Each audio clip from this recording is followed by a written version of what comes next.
One Michelin is quieter, softer, and slightly cheaper. The other stops much shorter, lasts longer, and handles real winter better. So between the Michelin CrossClimate 2 and Michelin Energy Saver All Season, which tire should you actually buy? This is a battle between two very different Michelin philosophies. The CrossClimate 2 is an all-weather tire built for wet roads, dry roads, and real winter confidence. The Energy Saver All Season is the efficiency-focused all-season tire designed for quietness, comfort, and lower running costs. The data source is based from treadwell results from Discount Tire. We start in wet, and this is where the CrossClimate 2 immediately separates itself. The Michelin CrossClimate 2 stops 34 feet shorter than the Michelin Energy Saver All Season. That means the Energy Saver is around 20% worse in wet braking. And wet braking is not a comfort feature, it's a safety feature.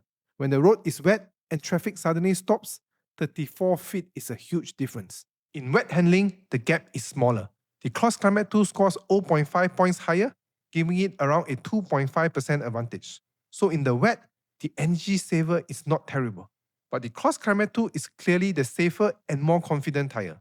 Now, we move on to winter performance. The Michelin CrossClimate 2 scores 4.5, while the Michelin Energy Saver All Season scores only 2. That gives CrossClimate 2 a major advantage in winter capability. The Energy Saver is an all-season tire, but it's not built for the same level of winter confidence. The CrossClimate 2 is the tire you choose when the weather becomes unpredictable. Now, here is the part that makes this comparison more interesting.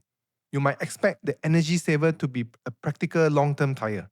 But in medium tread life, the CrossClimate 2 actually wins by a lot. The CrossClimate 2 lasts 48,500 miles, while the Energy Saver All Season only lasts 34,500 miles. That is a 14,000 mile advantage for the CrossClimate 2. The Energy Saver performs around 29% worse in mileage. So the CrossClimate 2 is not just a stronger weather tire, it also lasts much longer. On dry roads, the CrossClimate 2 keeps winning.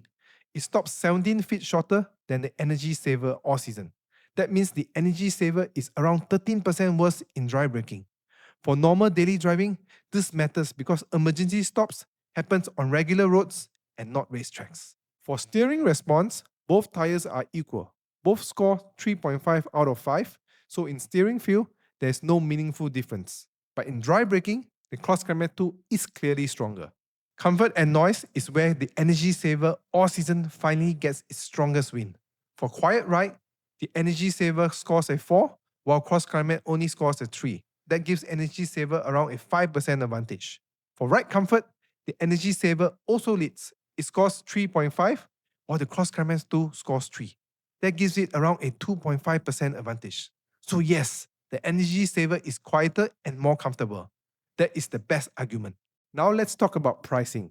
In the size 235/45 R18, the CrossClimate 2 costs around $250, while the Energy Saver AS costs around $242. That makes the Energy Saver only $8 cheaper, or around 3% lower in price. So yes, the Energy Saver wins on price, but the price gap is small, the performance gap is not. From my tire expert point of view, I would recommend the Michelin CrossClimate 2 for sure. The Energy Saver All Season has real strengths, it is quieter, more comfortable, and slightly cheaper. So if your only priority is comfort and lower upfront price, the Energy Saver still has an argument. But for only $8 more per tire, the CrossClimate 2 gives you a much bigger return. It stops much shorter in wet, it brakes better in dry, it performs far better in winter, and it lasts 14,000 miles longer in medium tread life. That is the key point. The Energy Saver sounds like a practical choice, but the CrossClimate 2 is actually the stronger long-term tire. Thanks for watching and don't forget to subscribe.